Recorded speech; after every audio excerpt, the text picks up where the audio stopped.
Halo dulur-dulur, selamat datang lagi di channel Aditya Gustiawan. Terima kasih udah klik video ini. Buat yang baru tahu channel ini, aku ucapin selamat datang lur. Kamu orang Tuban lur, jangan ngaku orang Tuban lur kalau belum subscribe channel ini. Udah siap nonton?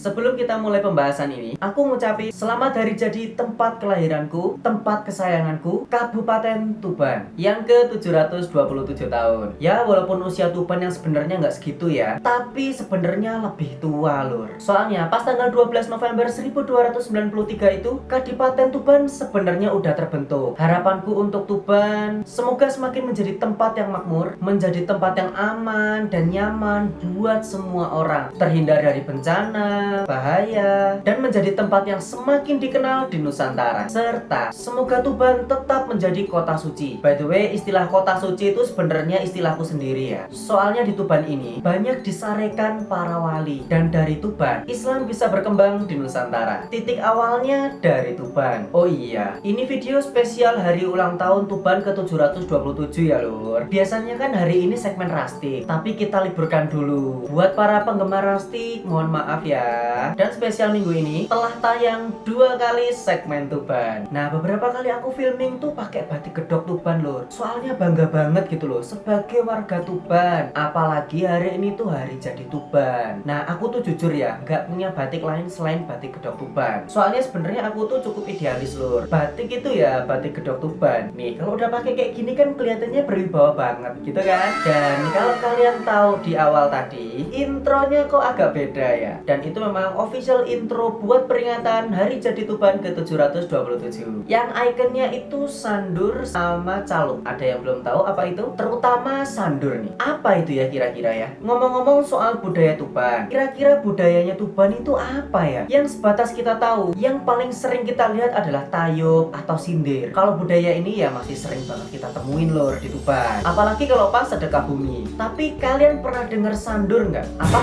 Belum? Miris lor. Nah, karena kalian belum begitu tahu, mari kita coba mengenal budaya sandur Tuban.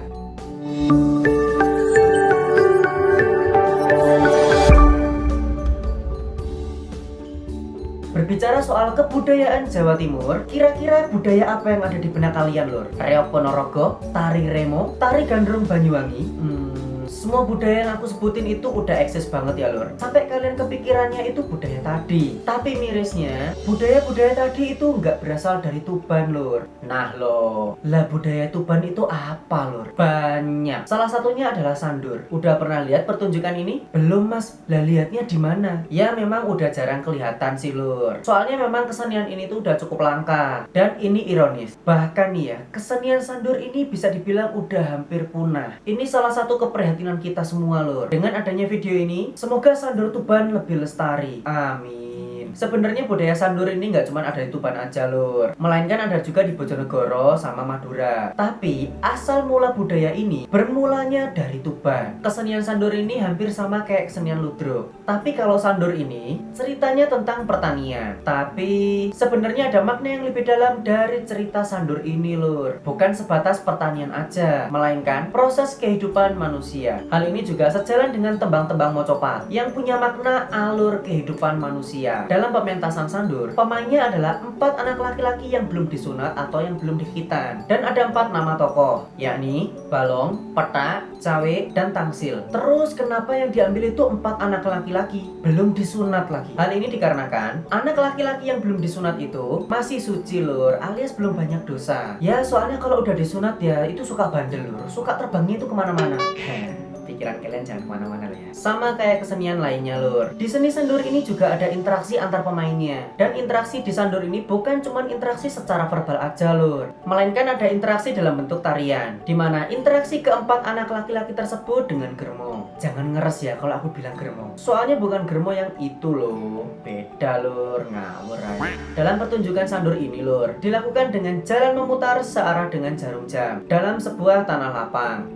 Menurutku ini ada semacam unsur sufistik ya lur. Anyway, bahasa yang digunakan dalam pertunjukan ini adalah bahasa Jawa Nguko, alias bahasa Jawa keseharian. Tapi ya nggak menutup kemungkinan kalau dialognya itu dilakukan dengan menggunakan bahasa Jawa krama atau alus lur. Dan di sela-sela pertunjukan juga diselingi adanya pepatah atau parian lur. Misalnya kayak cangkriman atau dandang gulo. Pepatah ini punya pesan buat manusia yang intinya kita semua manusia yang hidup di dunia, kita itu hidup bersama-sama lur.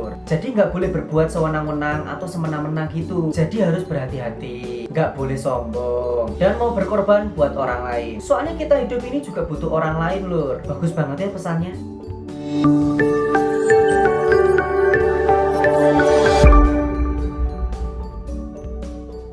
Kita bahas soal makna busananya dulu ya lur. Dalam pementasan sandur, busana yang dikenakan ini cukup unik lur, yang meliputi irah-irahan, oto, celana, sampur, jarik, dan aksesoris. Kita coba bahas satu-satu. Yang pertama adalah irah-irahan. Irah-irahan yang digunakan oleh petak itu melambangkan kalau orang tersebut adalah Joko Lelono yang nggak memiliki rumah, alias kabur kanginan, atau yang tidak diketahui asal usulnya, serta dia ini adalah orang yang susah, golek ngengeran, alias lagi mencari pekerjaan, dan merupakan seorang penggembala ternak, atau istilah Jawanya adalah bocah angon. Sedangkan beda lagi maknanya sama irah-irahan yang dipakai oleh balong, dimana irah-irahan punyanya balong ini melambangkan bahwa orang tersebut adalah holang kaya. Dia ini udah pernah nikah, tapi statusnya duda, hidupnya glamor, dan merupakan orang yang terpandang. Kalau dalam bahasa sekarang itu kayak sugar daddy. Terus irah-irahan yang dipakai oleh Tangsil ini beda artinya lagi lur, yaitu melambangkan seseorang yang udah tua, tuan tanah, humoris, dan gak neko-neko, serta dia ini hidup secara sederhana. Sedangkan irah-irahan yang dipakai oleh Cawi melambangkan kalau dia ini adalah perempuan, bahwa sesungguhnya perempuan itu harus selalu menundukkan kepala, tidak mengangkat dagunya, yang berarti sebagai perempuan itu harus menjaga kehormatan, sopan santun, serta tidak boleh sombong. Begitu lur. Maknanya itu sesuai dengan kondisi sosial saat ini banget ya. Kemudian budaya sandur yang dinamakan oto ini dipakai di keempat pemain sandur lur. Oto ini warnanya macam-macam. Warna merah melambangkan amarah manusia, bagian dari nafsu. Ya ini sifatnya itu egoistik manusia banget lur. Kemudian warna kuning yang melambangkan sifat kemanusiaan atau sufia. Sifat ini mendorong manusia buat melakukan hubungan ke lawan jenis, yang ngartiin juga bahwa ini tuh sifat keindahan, kesenangan, dan kegembiraan. Lalu ada warna hitam. Ini artinya aluamah, atau yang mendorong sifat manusia untuk berbuat serakah, iri, dengki, dan ingin menguasai. Dan warna yang terakhir adalah warna putih, yang berarti mutmainah. Sifat ini mendorong manusia untuk melakukan kebaikan lur, dan bentuk ketakwaan terhadap Tuhan Yang Maha Esa. Serta ini tuh istilahnya merohanikan jasmani. Sekarang ke busana selanjutnya ya, yaitu celana dan jarik. Maknanya sebenarnya memperkuat karakter dari masing-masing peran tadi lur, yang Joko Lelono, orang kaya, dan lain-lain tadi lur. Jadi nggak usah aku jelasin lebih dalam lagi ya. Terus ada beberapa aksesoris. Ada yang namanya sumping lur. Sumping ini dipakai di bagian telinga, yang bertujuan melindungi bagian kepala yang paling vital, yaitu pelipis telinga. Sumping ini cuma dipakai oleh tokoh balong sama petak. Kalau punya balong ini warnanya merah lur, yang menandakan kedewasaan dan amarah. Sedangkan yang dipakai petak ini dominan berwarna putih, yang menandakan kesucian atau kepolosan. Terus ada aksesoris lagi, yaitu kacamata, yang kembali lagi aksesoris ini cuma dipakai oleh tokoh balong sama petak, yang bermakna kalau balong dan petak ini adalah orang pesisir. Terus ada yang namanya kace. Kalau aksesoris kace ini dipakai di semua tokoh lur, yang dipakai di bagian leher, yang tujuannya untuk melindungi bagian vital dari tubuh, yaitu jantung, paru-paru, sama leher. Lalu ada juga yang namanya polsdecker, yang juga dipakai di keempat pemain tadi. Polsdecker ini dipakai di pergelangan tangan lur. Kemudian ada klat bahu, dipakai juga oleh semua pemainnya, yang tujuannya untuk untuk melindungi area lengan sama bahu dari benda tajam. Dan klat bahu ini bentuknya itu seperti sayap kupu-kupu lur. Kenapa sayap kupu-kupu? Hal ini dikarenakan sayap kupu-kupu itu lebar dan mampu melindungi. Selanjutnya ada selempang. Selempang ini dipakai di keempat pemain, di mana warna selempang yang dipakai ini merepresentasikan sifat masing-masing karakter. Intinya masih sama kayak masing-masing karakter yang aku jelasin di awal tadi. Jadi nggak perlu aku jelasin lebih detail lagi ya lur, biar nggak kepanjangan gitu loh video ini. Ini udah berapa menit ini? Yang terakhir ada Boro-Boro Samir dan ikat pinggang. Dimana tujuannya? Boro-Boro Samir ini melindungi kelamin. Kita tahu di dunia ini ada banyak godaan lur, dan godaan yang paling berat itu berasal dari, nggak usah aku sebutin lebih detail lah ya. Serta ada ikat pinggang, dimana ikat pinggang ini melindungi pusar lur, yang mengartikan kalau pusar adalah awal kehidupan manusia. Kan manusia pas janin itu asupan nutrisinya kan dari pusar lur. Tuh, make sense banget kan makna-maknanya. Dan itu tadi adalah makna busananya. Selanjutnya adalah makna tahapan-tahapan sandur.